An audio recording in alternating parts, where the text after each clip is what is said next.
When people build a RAG system, they often focus on two parts, the retriever and the language model. The retriever finds the documents and the language model writes the answer. But many RAG systems have another really important step in the middle, a step that can quietly decide whether the model sees the right evidence or gets distracted by the wrong one. That step is called reranking. And in many practical RAG pipelines, rerankers are what turn retrieval from roughly relevant into actually useful. In this video, we'll look at what rerankers do, why they matter, and how they make RAG systems more accurate.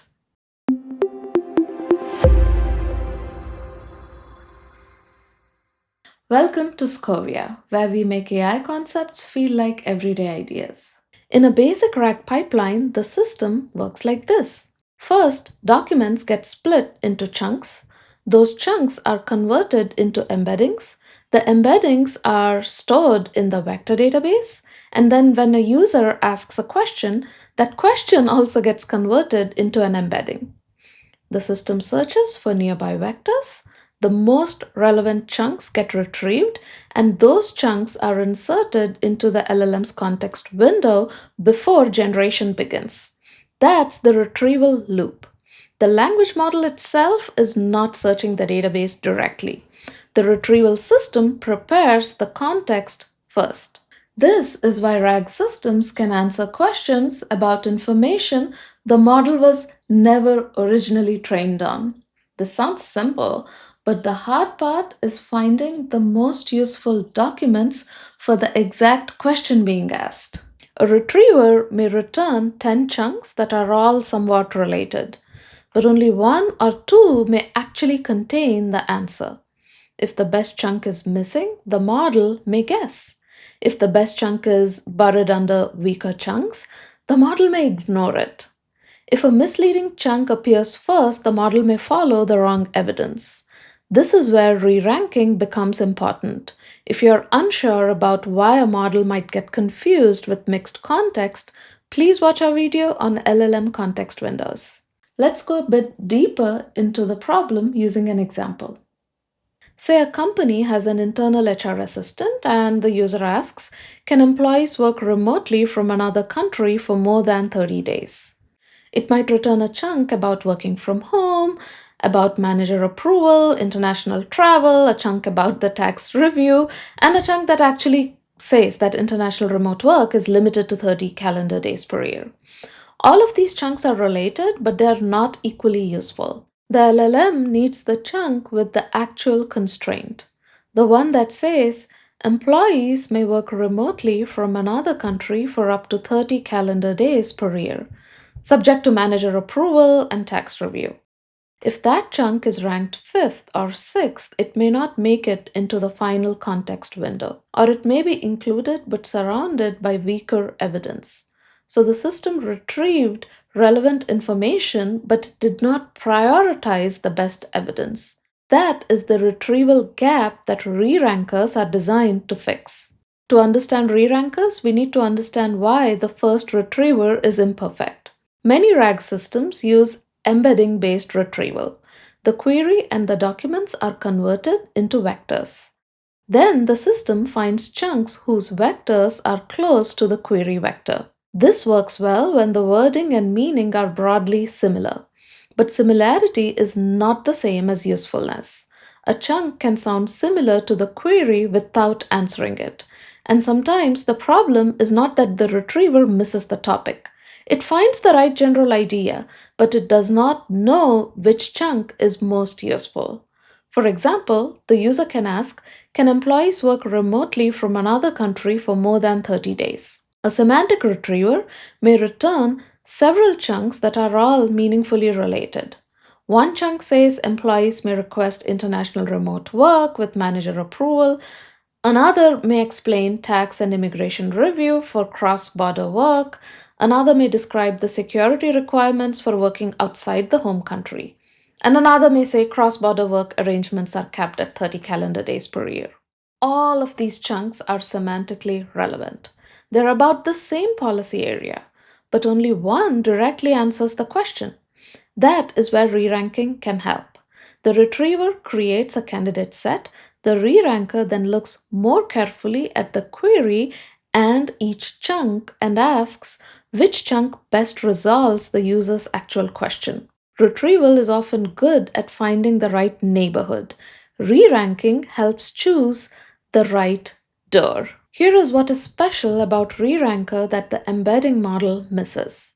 A re-ranker is a second stage model that reorders retrieved results. The retriever first creates a candidate list. For example, it may retrieve the top 20 chunks. This is done using standard metrics like cosine similarity. Then the re-ranker looks at the user query and each retrieved chunk more carefully.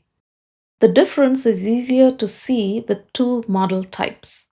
A common retriever uses a bi-encoder. A bi-encoder encodes the query separately. It encodes each document separately and then it compares the two vectors.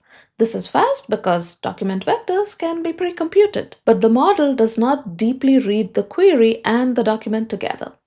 A re-ranker often uses a cross-encoder. A cross-encoder looks at the query and the document at the same time. It can examine the relationship between them more carefully. This makes it slower but more precise.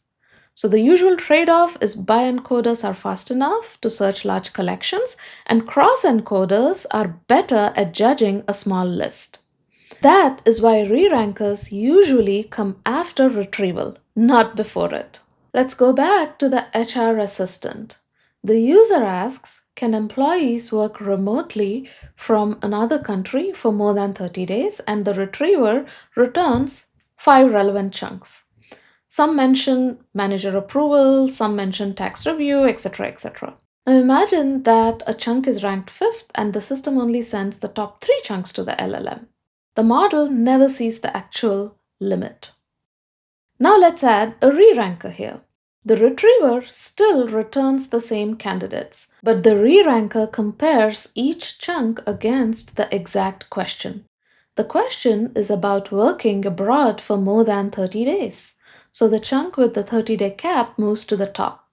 Now the LLM sees the strongest evidence first, and the answer changes. The re-ranker does not write the answer, it improves the evidence the model reads before answering. That is the core idea. Re-ranking makes RAG better by improving the context before generation. In fact, re-rankers matter even when context windows are large. We still cannot pass everything to the LLM. More context can raise cost, add noise, introduce conflicts, and pull attention towards the wrong details. Re-rankers help choose that evidence.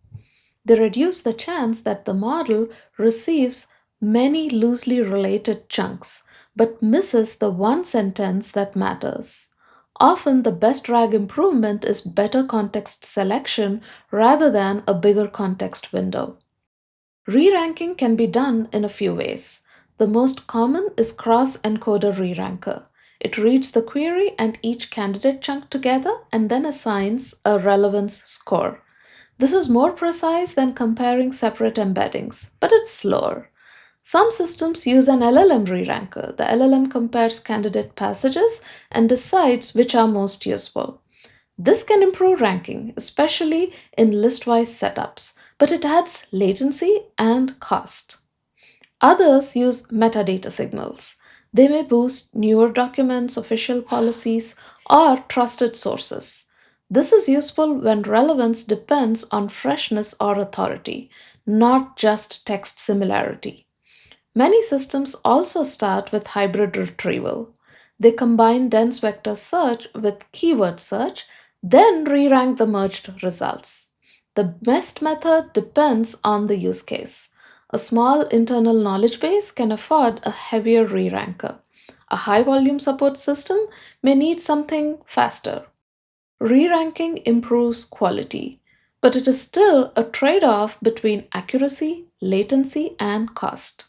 Re-ranking helps most when the knowledge base has many similar documents. such as overlapping policies, repeated product docs, legal clauses, support articles, or related research papers. In these cases, a retriever may find several plausible chunks, but the difference between a generally relevant chunk and the exact chunk can change the answer. It also helps when questions are highly specific. For example, does the refund policy apply after 30 days if the product is unopened? The system must find the refund policy, the timing rule, and the unopened product exception. A broad retriever may find the general policy while a reranker helps surface the chunk that answers the full question. Rerankers are easy to miss because they do not generate anything. They sit quietly between retrieval and the LLM. But that middle step is important because it can decide what evidence the model actually sees. A retriever finds possible matches, and a re-ranker sorts those matches by usefulness. And the LLM answers from the context that survives. So when a RAG system gives a wrong answer, it's worth looking at the ranking. I hope you found this explanation useful. Please subscribe to Scovia and as always, stay curious.